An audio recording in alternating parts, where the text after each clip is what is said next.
The back exit is compromised. Naomi Carter had spent 4 years perfecting the art of being invisible.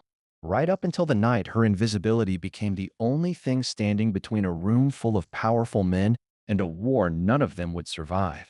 If you believe loyalty should mean something, and that liars like Tay-Sik never deserve to win, hit subscribe right now.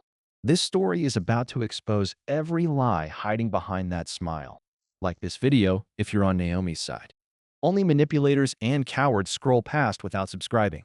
Let's go. The Chateau Meridian Hotel in downtown Los Angeles smelled like money that had learned to disguise itself as good taste.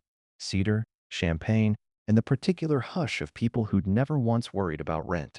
Naomi moved through the ballroom with a tray balanced on one palm, refilling glasses nobody thanked her for, listening to conversations nobody thought she understood. That was the job. Be present. Be invisible. Collect the tips. Keep the head down. Go home to a studio apartment in Inglewood where the real conversations happened. The ones about keeping the lights on. She hadn't expected soul to follow her here, but her grandmother's voice lived in her the way old songs do, buried until the right note calls them back up. Halmoni had spent 30 years in a market stall near Namdaeman before coming to California, and she'd raised Naomi on stories told half in English, half in a language that curled around syllables like smoke. Naomi had absorbed it the way children absorb anything repeated with love, without meaning to, without anyone noticing, without it ever seeming useful. Until tonight. At the center table sat Kang Min-jae, and even from across the room, Naomi understood immediately why people lowered their voices around him. He didn't perform power. He simply had it, the way a held breath has weight. Every few minutes, he'd lean toward the man at his right shoulder, a translator, mid-30s, nervous energy dressed up as composure, and receive a soft stream of English that shaped the entire evening's diplomacy. Naomi refilled water glasses at the table beside him, close enough to hear, far enough to not exist. The foreign delegation's lead negotiator, a silver-haired man from the coalition, said something warm about partnership, about shared futures, about turning old rivalries into old jokes. The translator, Yoon Tae-sik, according to the place card, turned to Min-jae and said something that was not that at all. Naomi's hands went still on the tray. What Tae-sik translated wasn't a joke about old rivalries. It was an insult about Min-jae's father, dressed in diplomatic language so smooth it barely left a mark. The kind of thing designed to be almost deniable, almost forgettable, except for the fact that it clearly wasn't a mistake. Min-jae's face didn't move, but something behind his eyes did, like a door quietly closing somewhere deep in a house. Across the table, she caught the coalition negotiator's expression, pleasant, oblivious, waiting for a warm response to a warm sentence he genuinely believed he'd sent. He has no idea what just left his own mouth, Naomi thought. And Min-jae has no idea what just entered his ear. Two men, both fluent, both being lied to in stereo, and the only person in the room who knew it was refilling water glasses for tips. She told herself to keep moving. This wasn't her table, her language, her business. She had a shift to finish and a bus to catch, and absolutely no interest in whatever silent war was about to detonate over shrimp cocktail. But then Tae-sik did it again. Twisted a generous concession about shipping tariffs into something that sounded, in Korean, uncomfortably close to a threat. And Naomi watched Min-jae's jaw tighten by one single, controlled millimeter. She'd seen that look before, not on a Korean businessman. On her uncle, the night before he stopped speaking to her father for 6 years, over words that had been said wrong, at the wrong time, in the wrong room. Words could start wars just as easily as bombs. They were just quieter about it. She set the pitcher down. Her heart was doing something reckless and loud in her chest, some ancient alarm system screaming at her to walk away, mind her business, protect the only thing she had left, which was her paycheck and her pulse. Instead, she leaned toward Kang Min-jae's shoulder, close enough that only he could hear, and let 4 years of invisibility collapse into 6 words. Your translator is lying to you. The room didn't stop. The room didn't even notice. But Kang Min-jae did. He turned his head, slow as a verdict, and looked at her. Really looked. The way men like him rarely looked at anyone who wasn't useful to him yet. Say that again, he said quietly, in English, the first words he'd spoken all night that hadn't passed through Tae-sik first. Somewhere behind them, Yuntasik's smile did not move, but his hand, resting near his water glass, had gone very still. Say that again, Minjae repeated, and the words landed like a hand closing slowly around a wrist. Naomi's mouth had gone dry, the way it does right before you jump off something you can't climb back up from. But she'd already jumped. There was no version of this night where she unsaid what she'd said. Your translator, she said, quieter this time, aware now of exactly how many expensive suits were within earshot. Just told you something different from what that man actually said. Tsik laughed, a light, easy sound, the professional laugh of a man who'd spent 6 years turning tension into small talk. She's mistaken. Perhaps she overheard a phrase out of context. His English was flawless. His eyes, for just a half second, were not. Minjae didn't laugh. Rich men who trust their instincts rarely do. Test her, he said. Not to Naomi, not to Tae-sik, but to the room in general. The way a man used to being obeyed simply assumes obedience will arrive on schedule. Ask the ambassador to repeat what he told me about the tariffs. The coalition's silver-haired negotiator blinked, confused but agreeable, and repeated his sentence. Warm, generous, entirely without malice, a genuine olive branch about shipping concessions that two governments had spent 8 months negotiating. Tsik translated it into Korean. Smooth, immediate, confident, and wrong. Again. This time the distortion was smaller, almost invisible. A single word swapped, turning flexibility into desperation, turning an olive branch into something that sounded, to Korean ears, like a man secretly begging. Naomi felt the room tilt, the way rooms do right before something breaks that can't be swept up afterward. He said flexibility, she said, before she could stop herself. Not desperation. He's offering to bend, not begging. For the first time all evening, Yoon-T-Sik's face did something it hadn't done in 6 years of careful performance. It cracked. Just a hairline fracture? The kind you'd miss if you weren't watching for it. The kind Naomi had learned to watch for growing up in a house where her father's silences said more than his words ever did. But Min-jae was watching. Min-jae had built an empire on noticing hairline fractures before they became avalanches. Interesting, Min-jae said in a tone that made the words sound like a verdict rather than an observation. He turned to a broad-shouldered man standing near the head table. Security, though he wore his tuxedo like a man who'd rather be wearing body armor, and said something low in Korean. 2 more men appeared at the edges of the room within seconds, moving with the unhurried precision of people who'd done this before, closing off exits the way water closes over a stone.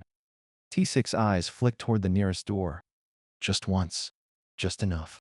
Min-jae, he said, switching fully into English now, his voice pitched for reasonableness, for the appeal of 6 loyal years. You know me. You've known me since Manila.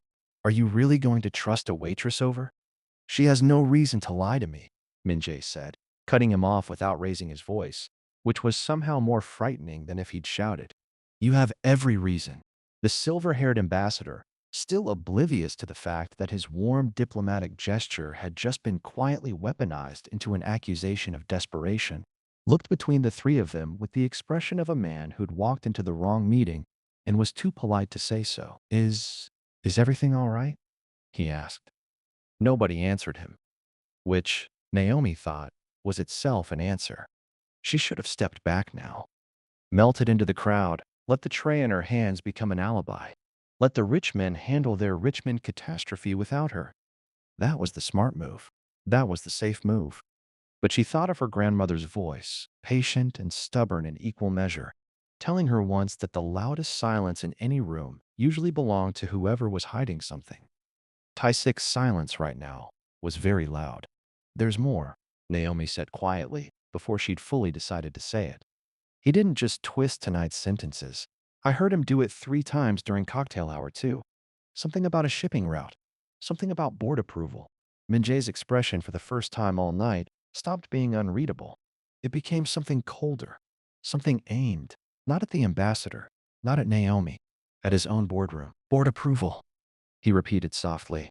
And somewhere behind that calm, controlled voice, Naomi heard the sound of an empire quietly recalculating who its enemies actually were. Across the ballroom, someone near the light panel checked their watch. Subtle, easy to miss, the kind of gesture that means absolutely nothing unless you already know to be afraid of it.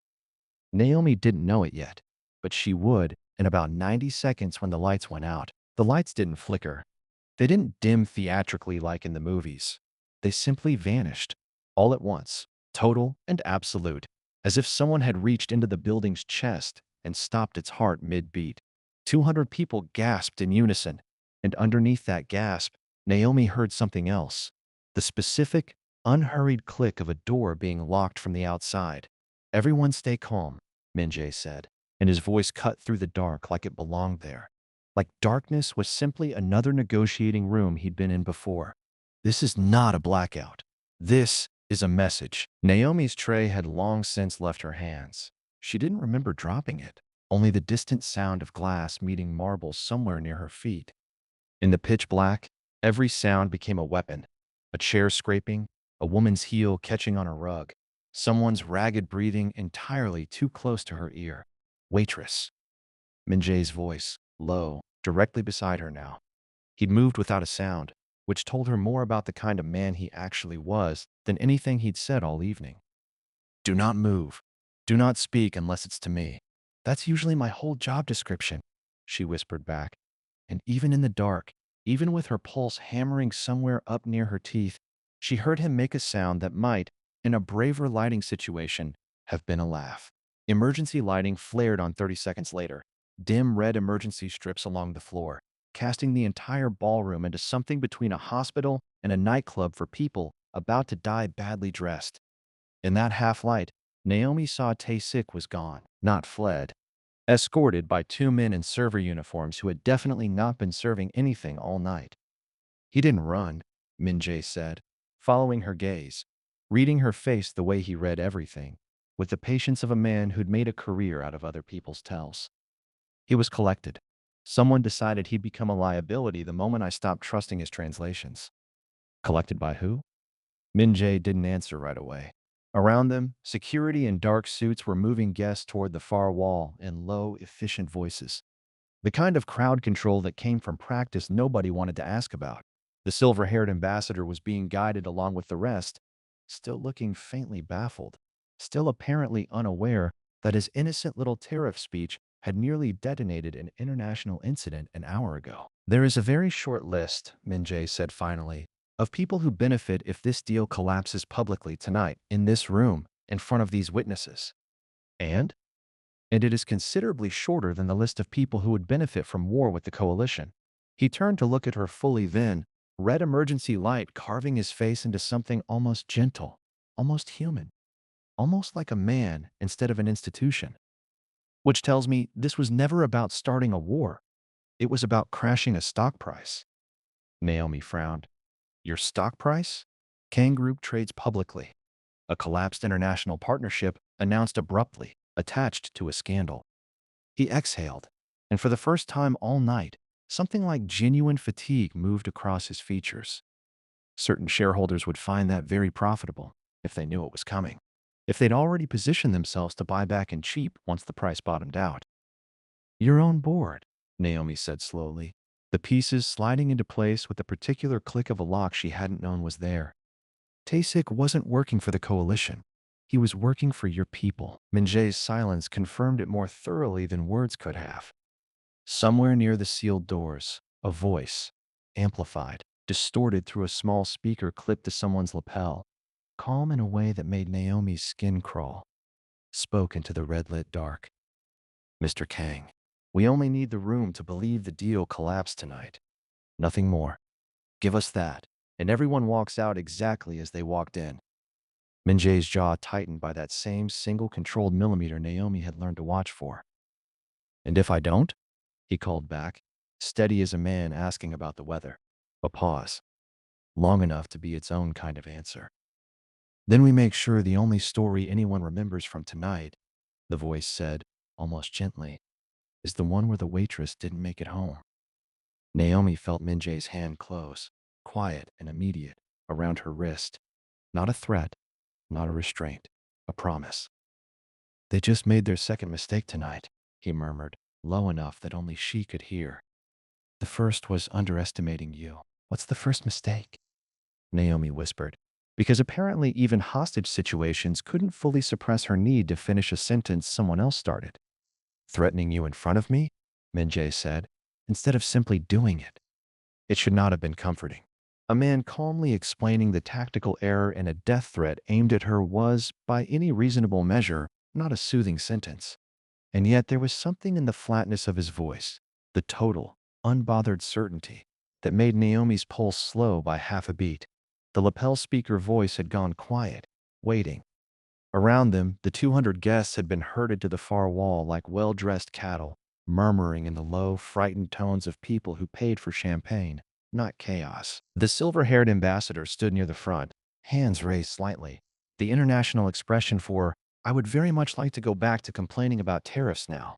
Min-jae's security men, the ones not currently guarding doors, had formed a loose, unhurried perimeter, the kind of formation Naomi recognized from nature documentaries about creatures that didn't need to look dangerous because everyone already knew they were.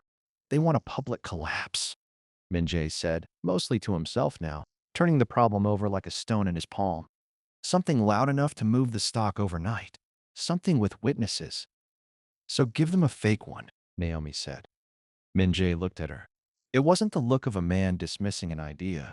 It was the look of a man recalculating an entire chessboard because a pawn had just suggested something the grandmasters hadn't considered. "Explain," he said. "They want a story," Naomi said, thinking fast now, the way she thought fast during Friday dinner rushes when 3 tables wanted their checks at once, and the espresso machine chose that exact moment to die. "A story with witnesses that says the deal fell apart. Fine. Give them a story. Just not the one they're expecting." She glanced toward the ambassador, toward the 200 captive guests, toward the small red light of the lapel speaker clipped somewhere in the dark. "You stand up," she said, "in front of everyone, and you announce that you've just discovered your translator was compromised by hostile board members trying to sabotage the deal. You announce it loud. You make it the headline. The deal doesn't collapse. The sabotage becomes the story. Reporters, if there are any in this room, get the version where you're the victim of a conspiracy, not the man who lost a partnership." Min-jae was quiet for exactly 3 seconds, an eternity, and a man who usually answered before people finished speaking. "That destroys the board members' plan entirely," he said slowly. "They wanted the deal's collapse to spook shareholders. If instead the story is that disloyal board members tried to sabotage a successful partnership, then the stock doesn't tank," Naomi finished. "It rallies. Sympathy money. Loyalty money. You come out of tonight looking like a man who survived a coup, not a man whose deal fell apart." For the first time since the lights had gone out, something shifted in Kang Min-jae's expression. Not quite a smile, but its close, unsentimental cousin. The look of a man who had spent 30 years assuming he was the smartest person in every room he entered and had just discovered, with something between irritation and relief, that he wasn't tonight. "You should be doing something considerably more important than refilling water glasses," he said. "Tell that to my rent," Naomi said. And despite everything, the dark, the locked doors, the disembodied voice threatening her life 90 seconds ago, something in her chest loosened just slightly at the sound of her own dry humor surviving the apocalypse intact. Min-jae straightened his jacket, rolled his shoulders back the way men do when they're about to become, once again, exactly the kind of man everyone in the room expected him to be, and turned toward the small red light clipped somewhere in the shadows. "You wanted a story," he called out, voice carrying with the ease of a man who'd never once needed to shout to be heard. "You're going to get one. Just not the one you paid for." The speaker crackled.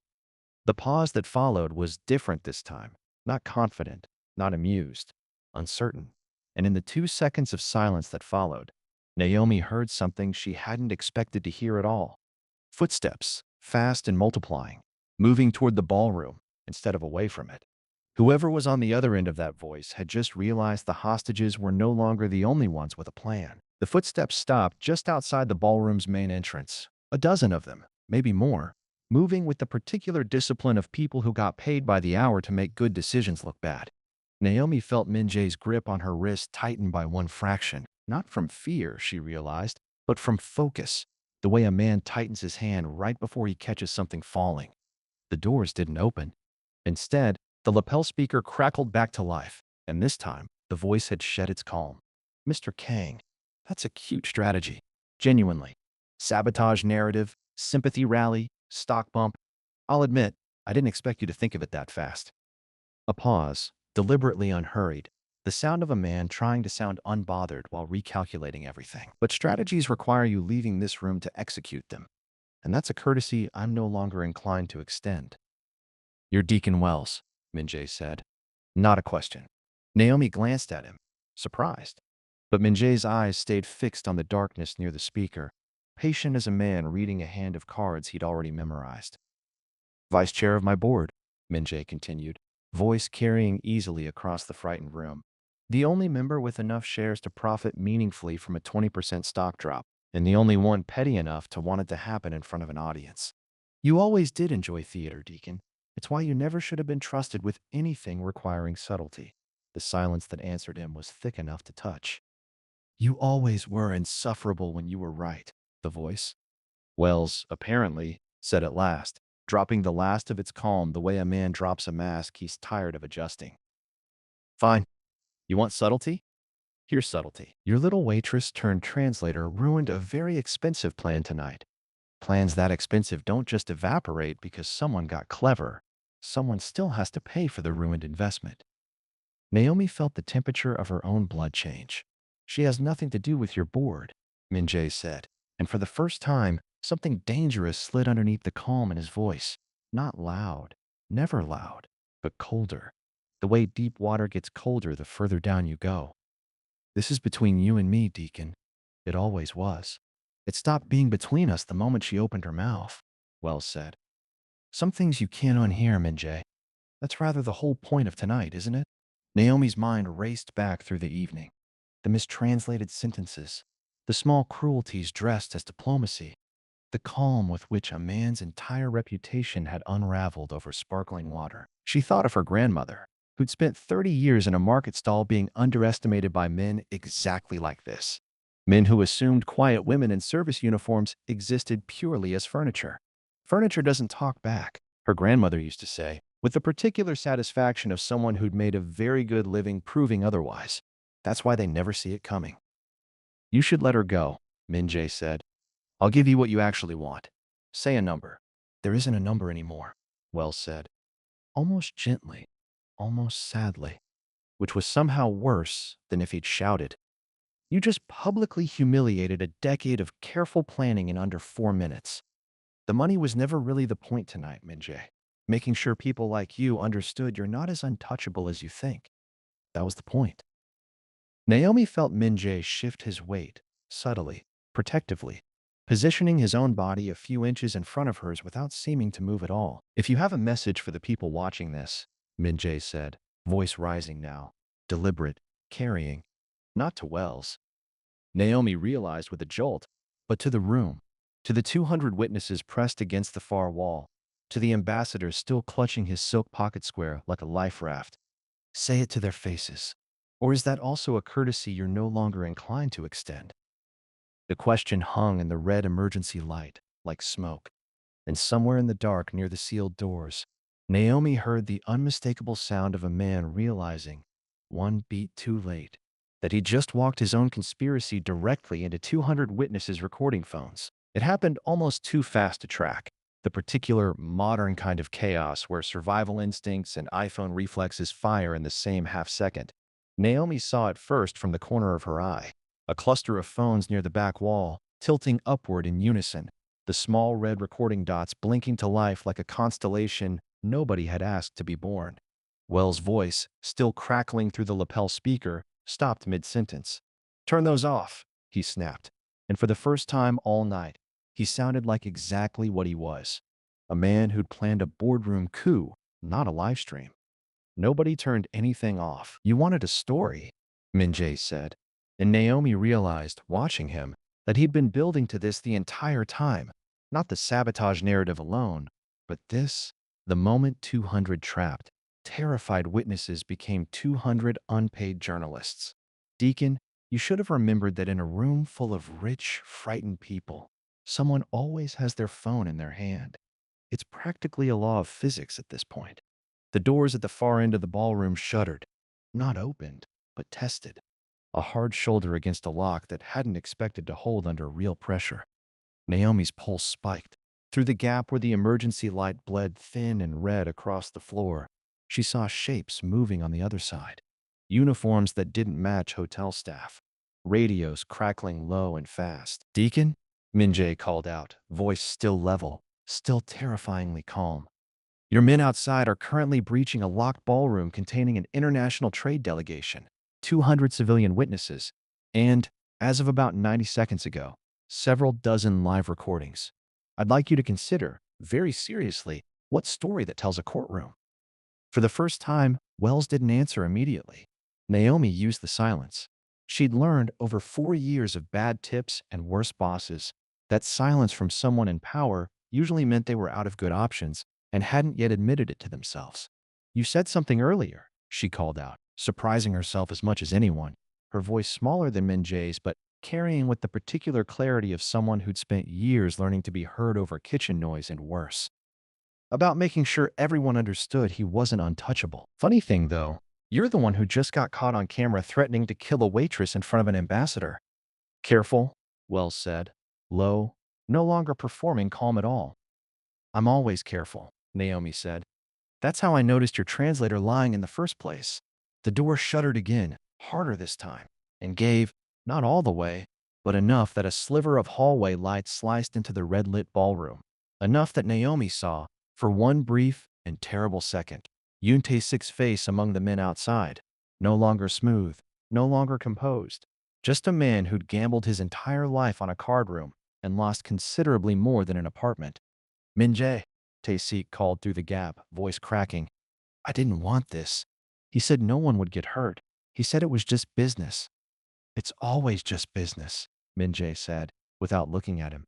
"Right up until someone decides who gets to survive it." The door gave another inch. Security on Min-jae's side moved into position, unhurried, professional. The calm choreography of men who trained for exactly this and were faintly annoyed it had taken this long to be useful. Naomi felt herself pulled gently, firmly, behind the widening wall of dark suits. Min-jae's hand still around her wrist like a promise he had no intention of breaking. "Last chance, Deacon," Min-jae called out, and something in his voice had shifted now. Not louder, but final. The sound of a man closing a ledger. "Call your men off, or let them finish breaking that door and explain to a judge why an international incident was staged over your greed." Silence stretched. Somewhere beyond the door, a radio crackled with a voice giving quiet, urgent instructions Naomi couldn't make out. Then, the pressure on the door stopped. The lapel speaker gave one last burst of static. Not words, just the particular dead air of someone switching off a channel they'd finally realized was already lost and went silent for good. The ballroom lights flickered once and came back on. The lights came back the way morning comes after a long, bad night. Abrupt, unglamorous, and utterly indifferent to how much had almost gone wrong in the dark. 200 guests stood blinking against the sudden brightness. Phones still raised. Several of them apparently still recording out of pure shock, rather than intention. Yoon Tae-sik was on his knees near the broken door by the time hotel security, and, moments later, actual police arrived. Not because anyone had struck him, but because his legs, Naomi suspected, had simply stopped believing in the rest of the plan the second the lights returned. Deacon Wells wasn't in the room at all. He never had been. He'd run his coup from somewhere safely off-site, the way cowards always did, and it took the authorities exactly 11 hours to trace the lapel frequency back to a rented office 2 floors below Kang Group's own headquarters, a detail that made the story, once it broke, considerably more delicious than Wells could have possibly intended. The footage from those 200 phones did exactly what Naomi had promised. By morning, 3 different news outlets were running the story under some variation of the same headline: "Board coup fails live at International Gala. CEO emerges vindicated." Kang Group's stock didn't crash. It climbed 4% by the following Tuesday, driven by the particular kind of sympathy money that flows toward a man who survives betrayal in public and doesn't flinch. Naomi found out about the stock bump the way she found out most things now, from Min-jae himself, sitting across from her in a considerably quieter, considerably better lit room than the one where they'd met. "I owe you an apology," he said, 3 days later, in an office with floor-to-ceiling windows overlooking downtown Los Angeles. The kind of view that existed specifically to remind visitors how far up they'd climbed.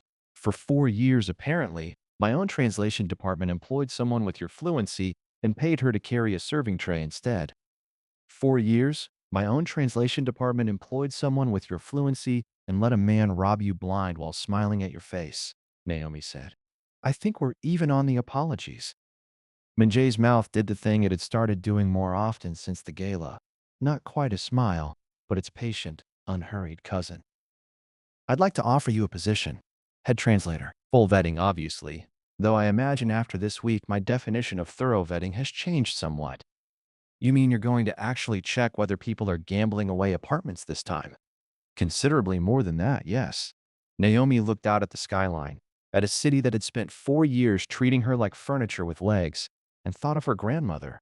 30 years in a Seoul market stall, a lifetime of being underestimated by men who assumed quiet women existed to be overlooked, right up until the day being overlooked became the very thing that made her impossible to stop. They never see it coming, her grandmother used to say. That's the whole advantage. I want it in writing, Naomi said. The salary, the title, and a clause that says, if anyone in your boardroom ever tries something like this again, I get to be the one who tells them exactly how badly they've miscalculated. Done, Minjay said, without hesitation, sliding a folder across the desk that made it clear he'd already drafted the offer before she'd walked in. Though I should warn you, Deacon Wells' lawyers are already trying to negotiate a reduced sentence in exchange for testimony against 3 other board members who knew about the plan in advance. Let them talk, Naomi said, signing her name at the bottom of the page with a hand that for the first time in 4 years didn't feel the need to stay small. I've gotten rather good at knowing when someone's lying. 6 months later, Yoon Tae-sik would take a plea deal, Deacon Wells would resign in disgrace ahead of formal charges, and Kang Group's newly appointed head of translation services would sit in on every single board meeting from that day forward. Not as furniture, not as invisible help refilling water glasses nobody thanked her for, but as the one person in the room everyone had finally learned not to underestimate. Because some silences, it turned out, weren't calculated at all. Some were just waiting for the right 6 words to break them wide open.